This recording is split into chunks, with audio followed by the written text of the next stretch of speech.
অন্যায়কারীদের পক্ষ নেবেন না, ফ্যাসিস্টদের পক্ষ নেবেন না, জনগণের পক্ষে থাকবেন, কারণ জনগণ আপনাদেরকে রাষ্ট্রের এই দায়িত্ব দিয়েছে। অতএব জনগণের বিরুদ্ধে যারা যায় তাদের কি পরিণতি হয়েছে সেদিকে একটু তাকালেই চলবে।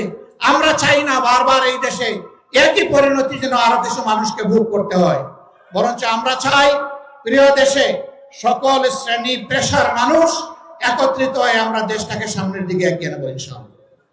অন্যায়কারীদের পক্ষ নেবেন না, ফ্যাসিস্টদের পক্ষ নেবেন না, জনগণের পক্ষে থাকবেন, কারণ জনগণ আপনাদেরকে রাষ্ট্রের এই দায়িত্ব দিয়েছে।